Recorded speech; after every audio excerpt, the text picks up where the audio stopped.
Hello everyone, this one is a setup of Feinberg experiment. So with this experiment we can verify Bohr's atomic orbital theory. Now we know that what is the main postulates of atomic orbital theory, that atomic energy levels are quantized. So we can verify this with this experiment. Now inside this setup there is a tetrode valve. What is tetrode?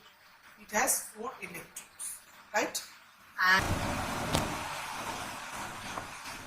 this one is the filament, this is the cathode, this is the anode. So this is basically diode, right? And if 2 grids in this tetrode, 2 grids are there. So this is G1, this is G2. Now the first grid is kept negative with respect to cathode. Second grid is kept positive with respect to cathode, and anode is also kept negative with respect to cathode. So first grid it is negative with respect to cathode, second grid is positive with respect to cathode, and anode is also negative with respect to cathode. Now what will happen whenever we are sending some current through this filament? The filament will be heated, and the cathode is also very close to the filament, so it will be also heated.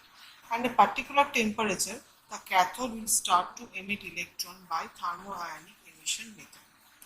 And if the anode is positive, then since electrons are negative charge particle, anode will be attracting it, and you will find an anode current. This is the normal diode operation, but it is not normal diode, it is tetrode. It has 4 electrodes. Now the first G1, the first grid is kept at 1.5, and throughout the experiment you have to keep it constant. The anode is kept as 7.5 volt, and it is also constant throughout the experiment. And the second grid voltage, we should vary it from 10 to 80 volt at an interval of 1 volt. That is 10, 11, 12 up to 80 volt. Now what will happen, since anode and first grid, these two are negative, so we are providing already 7.5 plus 1.5, 9 volt negative 9 volt we have already provided. So since electrons are negative charge carrier, so whenever you are giving some negative voltage, so it cannot be attracted, it will be repelled back, right? So you will not get any current. But you just see the second grid voltage, it is varying from 10 to 8. So 10 volt positive is obviously greater than 9 volt negative. So some electron will be attracted towards this grid, so you can have a current. So as you increase the second grid voltage, the current has to be increased following Ohm's law. But if you plot a graph along x-axis the second grid voltage and along y-axis the anode current, the nature of the graph will be something like this. So up to this you can define, that is you are increasing the voltage, your current is increasing, right?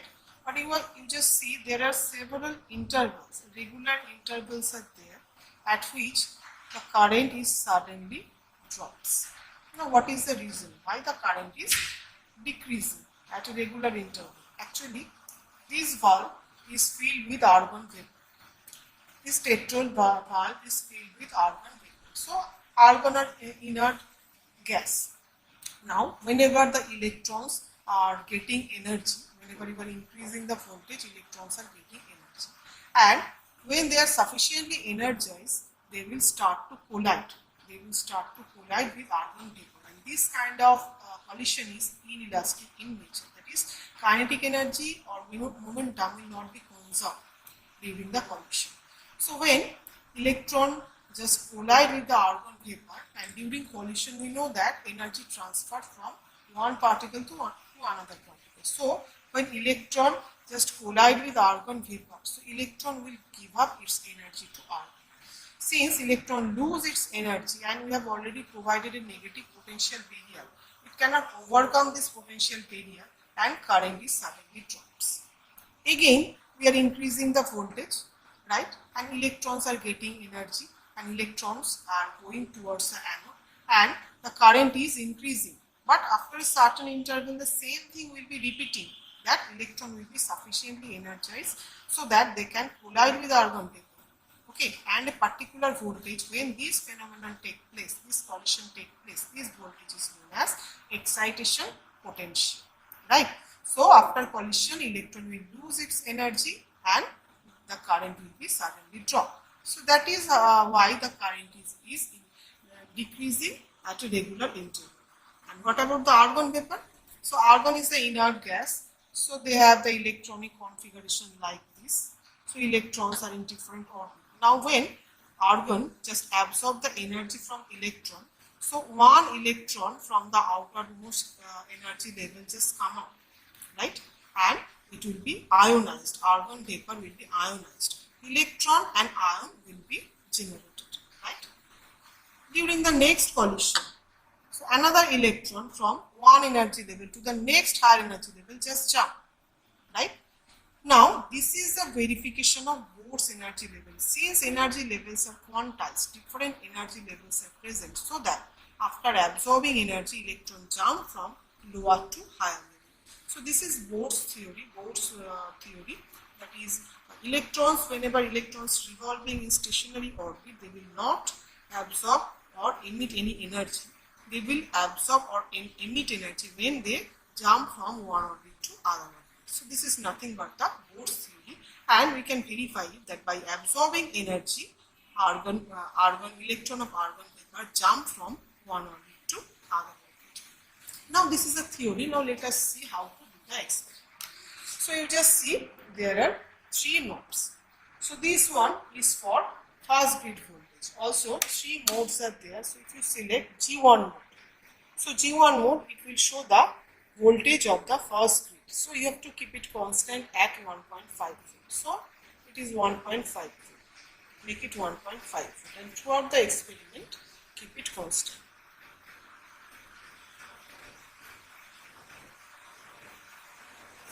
Next one, this is for anode. So select this one.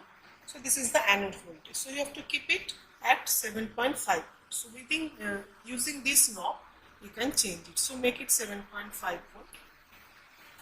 And this one is for the second grid voltage. And you can vary. You have to vary it from 10 to 80 volt at an interval of 1. So make it 10 first.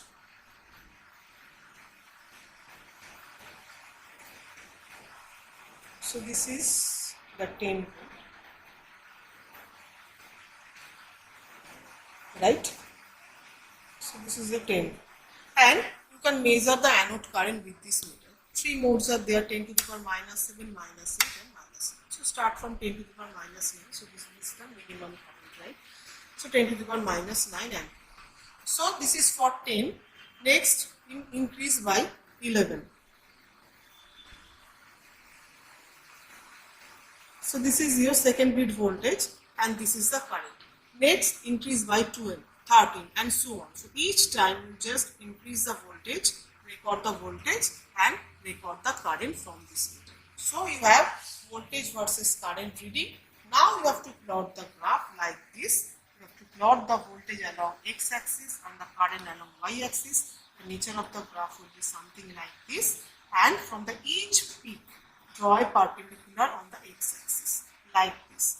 Suppose this is VG1, VG2, VG3, VG4 and so on. Now measure the separation between two successive peaks, that is VG3 minus VG2 or VG2 minus V1, and take the average. So this will be your average excitation potential. And you can convert, this is in volt, so you can convert in electron volt by multiplying with the electron charge. So this is how you can verify the Bohr's theory. Also you can measure the excitation potential of electron. Thank you.